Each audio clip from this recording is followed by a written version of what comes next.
बिस्मिल्लाहिर्रहमानिर्रहीम। अब मैकेनिक्स का चैप्टर कंपोजिशन ऑफ फोर्सेस जो स्टार्ट किया हुआ है उसका example 15 it's very important example. यहाँ पर दिया हुआ है कि forces of magnitude P, 2P, 3P and 4P are act along the sides AB, BC, CD, AD of a square ABCD of a side A। चार फोर्सेस हैं हमारे पास जो एक स्क्वायर के इर्द गिर्द एक्ट कर रही हैं और स्क्वायर जो है उसकी साइड्स ए हैं, लेंथ ए। स्क्वायर की प्रॉपर्टी ही यही है कि चारों साइड्स उनकी सेम लेंथ होती है और एंगल 90 डिग्री का होता है। तो ये हमारे पास एक स्क्वायर है A B C and D side A के साथ, और force P, 2P, 3P, 4P act कर रही हैं। अकॉर्डिंग टू द स्टेटमेंट जो फोर्स P है वो लॉन्ग साइड ए बी यानी फोर्स ए बी इस डायरेक्शन में एक्ट कर रही है। 2P अलॉन्ग बी सी यानी ये अपवर्ड है, और 3P along C D, 3P इस डायरेक्शन में है, and 4P D A direction में है ऑफ अ स्क्वायर, और स्क्वायर की साइड लेंथ उनकी a है। And the forces each of magnitude 8√2p act along the diagonal BD and AC। BD diagonal के लॉन्ग भी फोर्स 8√2p एक्ट कर रही है, और AC के अलोंग भी 8√2p फोर्स एक्ट कर रही है। Find the magnitude of the resultant, the distance of it's line of action from A। अब A को अगर हम ओरिजिन समझे तो यहाँ पर इसके coordinates along x axis and y axis 0 0 होंगे। अब हमने जो फाइंड करना है मैग्नीट्यूड ऑफ द रिजल्टेंट, इसकी equation of line of action of the resultant और उसका डिस्टेंस फ्रॉम A कैलकुलेट करना है। अब चूंकि हमने यहाँ पर रिजल्टेंट सॉल्व करना है, रिजल्टेंट कैलकुलेट करना है, और जो फोर्सेस हैं वो एंगल बना रही हैं, तो फोर्सेस को अब हम रिजॉल्व करेंगे। Then first of all x axis के अलोंग फोर्सेस चेक कर लें। अब यहाँ पर ये force P along x axis अगर हम कंसीडर करें तो एक्स एक्सिस के अलोंग इसका एंगल जो है वो 0 है। सो इसका x component will be P cos 0। Force 2P अगर इसको हम x एक्सिस कंसीडर करते हैं तो ये 2P हमारे पास x एक्सिस के साथ एंगल जो है वो 90 डिग्री बना रही है। So it is 2P cos 90 degree. 3P अगर यहाँ पर हम x एक्सिस देखें तो ये 3P इस डायरेक्शन में है और ये एंगल पूरा 180 का आ जाएगा। सो 3P cos 180। 4P अगर ये हम 4P को फोर्स को डाउनवर्ड करें तो ये x एक्सिस के साथ यहाँ तक 180 और ये 270, तो force 4P cos 270 degree. The next force हमें दी हुई है 8√2p। तो x एक्सिस के साथ चूँकि ये डायगोनल है और डायगोनल जो है वो एक स्क्वायर में डायगोनल का एंगल 45 का होता है। सो 8√2p कॉस के साथ वो x एक्सिस के साथ उसका एंगल 45, सो कॉस 45। और ये जो 8√2p फोर्स रह गई है, ये अब अगर देखा जाए तो यहाँ से यहाँ तक तो इसका 90 डिग्री है, और ये अगर 45 है तो ऑब्वियसली ये भी 45 है। सो एक्स एक्सिस के साथ इसका टोटल एंगल जो है वो 90 + 45 that is 135। So cos 135 degree. अब इसकी वैल्यूज़ अगर हम पुट करें, we know that cos 0 = 1, so P 90 cos 90 0 ख़त्म, 180 - 1 सो -3P, cos 270 0 ख़त्म, cos 45 means 1/√2, so its value is 8√2p and 1/√2। 2. Again cos 135, that is equal minus 1 over square root 2. So plus 8 square root 2p minus 1 over square root 2. तो यहाँ पर ये दोनों same values हैं with opposite sign, क्योंकि ये plus है और ये negative, it will be cancel. तो एक्स फोर्स हमारे पास आ जाती है इक्वल माइनस 2p. अब सिमिलरली हमारे पास हमने इसके जो y कंपोनेंट्स रिजॉल्व करने हैं.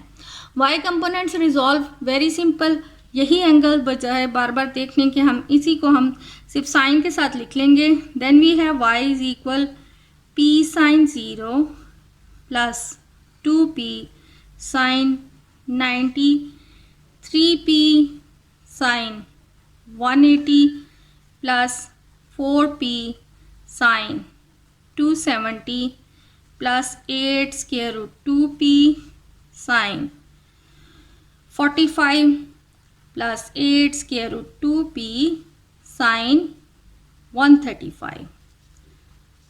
नाउ साइन 0 0 ख़त्म, sine 90 1, so we have 2p.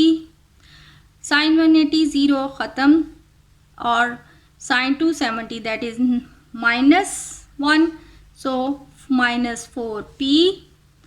Sine 45 की वैल्यू 1 ओवर स्क्वायर रूट 2 होता है, so 8 square root 2p into 1 over square root 2 plus 8 square root 2p, और साइन 130 की भी वैल्यू 1 ओवर स्क्वायर रूट 2.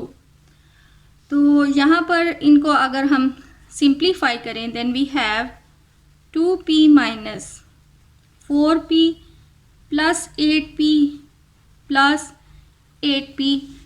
तो इसका सम आ जाता है that is equal 14p.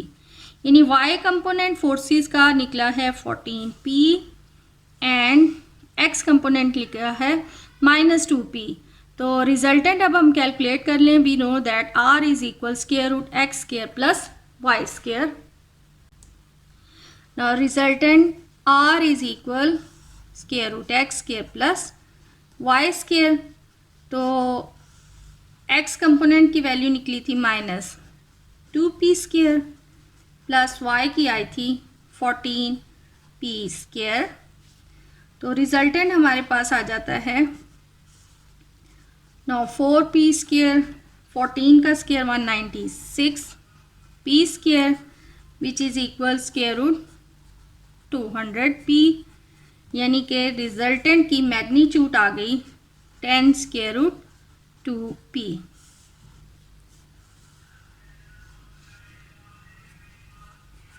Required resultant. अब हमने सॉल्व करना है यहाँ पर distance of line of action from A. तो लाइन ऑफ एक्शन के लिए पहले हमें डिस्टेंस कैलकुलेट करने के लिए हमें equation of line of action of the resultant calculate करनी पड़ेगी. Now to find the distance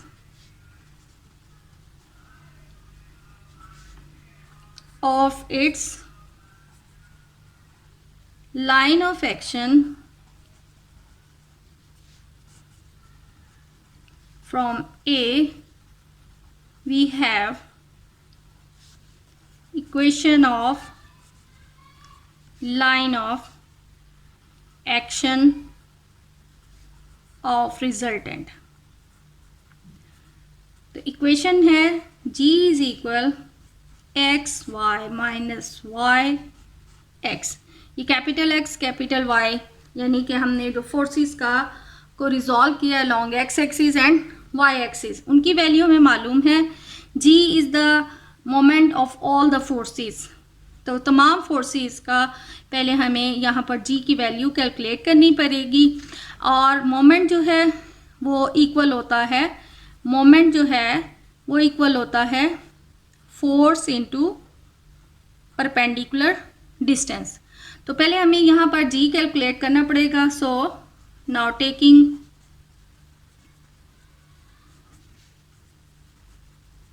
moment of all the forces,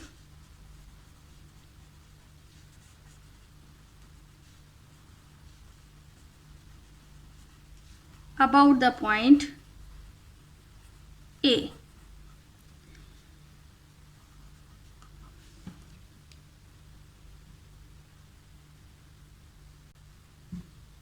अब यहाँ पर एक दफ़ा फिर हम डायग्राम देख लें कि हमने अबाउट ए इनका मोमेंट कैलकुलेट करनी है। फोर्स पी, अब मोमेंट जो है फोर्स इंटू परपेंडिकुलर डिस्टेंस होता है, तो फोर्स पी चूँकि पॉइंट ए में से ही पास कर रही है, तो इसलिए इसका परपेंडिकुलर डिस्टेंस जो है वो ए में से ही पास कर रही है, इसके ऊपर कोई परपेंडिकुलर डिस्टेंस नहीं है ए के रिस्पेक्ट से, सो इसका परपेंडिकुलर डिस्टेंस जो है वो 0 है। The next is the force 2p, 2p force, और फोर्स का पॉइंट ए से हमने परपेंडिकुलर डिस्टेंस देखे, तो 2p अपवर्ड जा रही है और ये इसका परपेंडिकुलर डिस्टेंस है फ्रॉम ए, यानी अगर ये फोर्स का लाइन ऑफ एक्शन 2p का लाइन ऑफ एक्शन है और ये उसके ऊपर चूंकि वो स्क्वायर है, ये पूरा इसके ऊपर परपेंडिकुलर है और इस परपेंडिकुलर की साइड हमें लेंथ दी हुई है a, तो इस 2p और साथ में उसका परपेंडिकुलर डिस्टेंस a आ गया। अब मोमेंट में हमने जो मोमेंट कैलकुलेट करते हैं तो दो चीज़ें हमने चेक करनी होती हैं, या मोमेंट से रिलेटेड लिंक भी शेयर कर दिया जाएगा। अब यहाँ पर जो मोमेंट है, एक तो फोर्स इंटू परपेंडिकुलर, उसके अलावा हमने दो चीज़ें नोट करनी है। एक तो मोमेंट इंटू परपेंडिकुलर, इसकी वैल्यू होती है फोर्स इंटू परपेंडिकुलर सॉरी, और इसकी डायरेक्शन, यानी कि अगर मोमेंट की फोर्सेस की डायरेक्शन जो है वो एंटी क्लॉक होगा तो मोमेंट जो है वो उसकी डायरेक्शन पॉजिटिव होगी, और अगर एंटी क्लॉकवाइज आएगा तो उसकी जो साइन है वो नेगेटिव आएगा। अब यहाँ पर देखिए कि अगर हम ये फोर्स ए से, पॉइंट ए से ये फोर्स 2p जिस डायरेक्शन में है, अगर यहाँ देखें तो ये हमारे पास एंटी क्लॉकवाइज है, तो एंटी क्लॉकवाइज में मोमेंट के लिए डायरेक्शन वो साइन जो है वो पॉजिटिव आता है।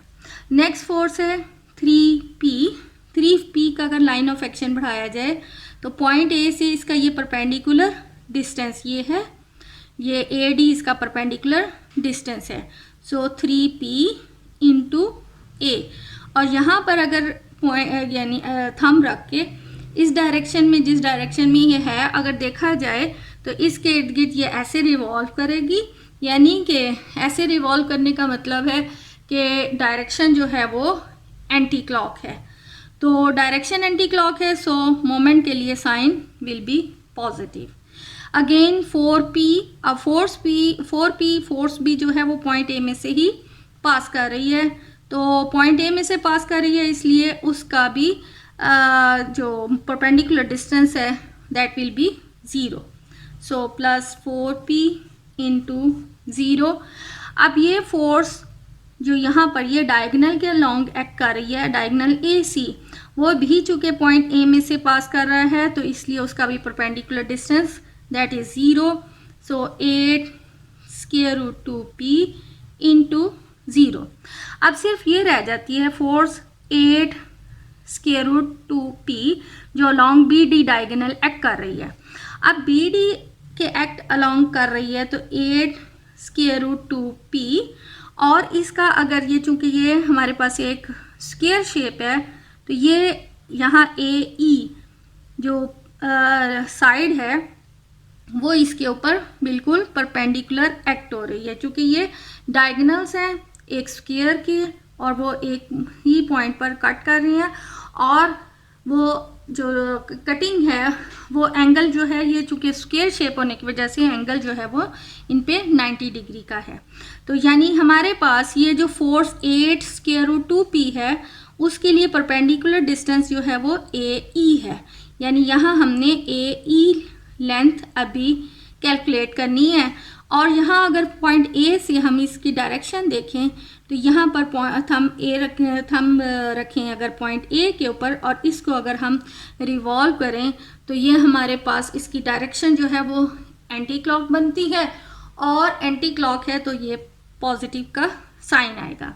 अब यहाँ पर हमने ये फोर्स AE कैलकुलेट करनी है, so G is equal 2PA plus 3PA plus 8 square root 2 AE।